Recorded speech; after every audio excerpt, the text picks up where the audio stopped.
नमस्कार। एस्ट्रो तक में आप सबका बहुत बहुत स्वागत है। मैं हूं प्रवीण मिश्र। नवरात्र में अखंड ज्योति जलाने के नियम क्या हैं?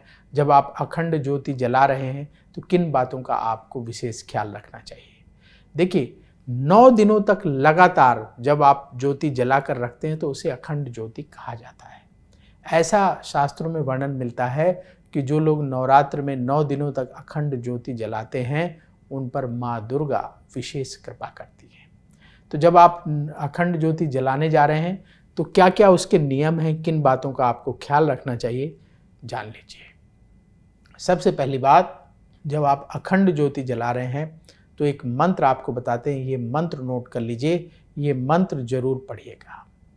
जैसे आपने जहाँ पर आपको माता रानी का चित्र स्थापित करना, एक चौकी ली, उसमें लाल कपड़ा बिछाया, माता रानी का चित्र स्थापित किया और उसके सामने माँ दुर्गा के सामने ही अखंड ज्योति जलानी है। तो कौन सा मंत्र पढ़ेंगे आप अखंड ज्योति जलाते समय? करोति कल्याणम आरोग्यम धन संपदाम शत्रु बुद्धि विनाशाय दीपम ज्योति नमस्तुते।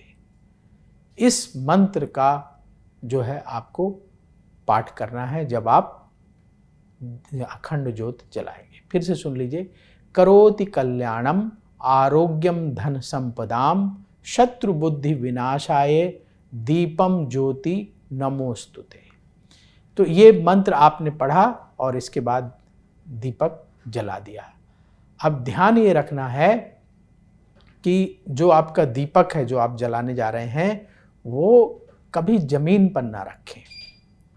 जब भी आप दीपक जहाँ पे अखंड ज्योति जलाएंगे वहाँ आप अखंड ज्योत को, जैसे आपके घर में चावल है, गेहूँ है, तो कोई भी अनाज ले लीजिए और उस अनाज को एक चौकी में या किसी बड़े कटोरे में रखिए भर करके और उसके ऊपर जो है दीपक को रख करके जलाइए। कभी भी ज़मीन पे ना रखें।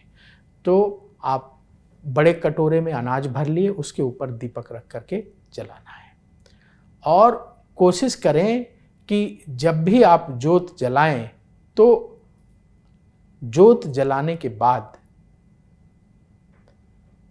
घर में कोई ना कोई रहना चाहिए।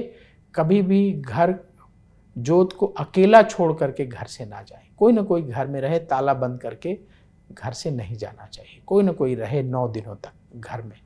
जैसे किसी को काम है वो चले गए तो कोई आदमी घर में अवश्य रहे।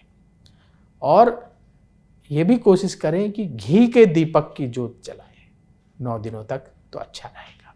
जिनका मान लीजिए बजट नहीं है वो तेल की भी ज्योत जला सकते हैं, या कुछ घर में परंपराएं हैं कुछ घरों में तो वहाँ तेल का दीपक जलता है तो तेल का दीपक भी आप जला सकते हैं। पर कोशिश ये करें कि घी का दीपक जलाएं। हमेशा ध्यान रखें कि अखंड ज्योत जलाने के लिए आप जो दीपक इस्तेमाल कर रहे हैं वो नया होना चाहिए।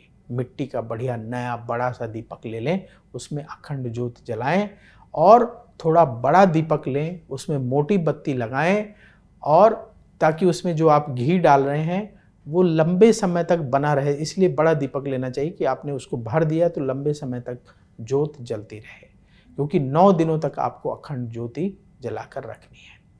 अब आपने ज्योति जला दी, आपको मंत्र बता दिया। अब ज्योति बुझेगी कैसे, बुझने के भी नियम हैं। तो 9 दिनों तक जब ज्योत जलती रहे तो आप फिर उसमें घी डालना बंद कर दीजिएगा। 9वें दिन जब आपको लगे कि आज दीपक 9वें दिन अखंड ज्योत अब जो है समाप्त करना है तो आप उस दिन घी ना डालें और जो है ज्योत को अपने आप बुझने दें। उसको फूंक मार करके नहीं बुझाना है। कुछ लोग हाथ से बुझाने की कोशिश करते हैं, हाथ से नहीं बुझाना है। ज्योत में अब आगे से घी ना डालें और उसको अपने आप जलने दीजिए। जितना घी है या जितना तेल है उसमें उसको जल जाने दीजिए।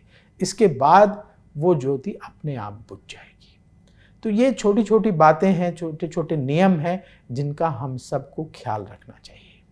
तभी आप सही ढंग से अखंड ज्योति जला करके माँ दुर्गा की विशेष कृपा प्राप्त कर सकते हैं।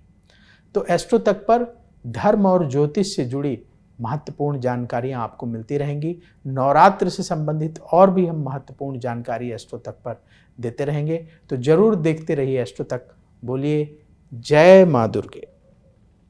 एस्ट्रो तक ऐप पर आपको मिलेगा भविष्य से जुड़े हर सवाल का जवाब। डाउनलोड कीजिए एस्ट्रो तक ऐप और चुटकी में जुड़िए इंडिया के बेस्ट एस्ट्रोलॉजर से।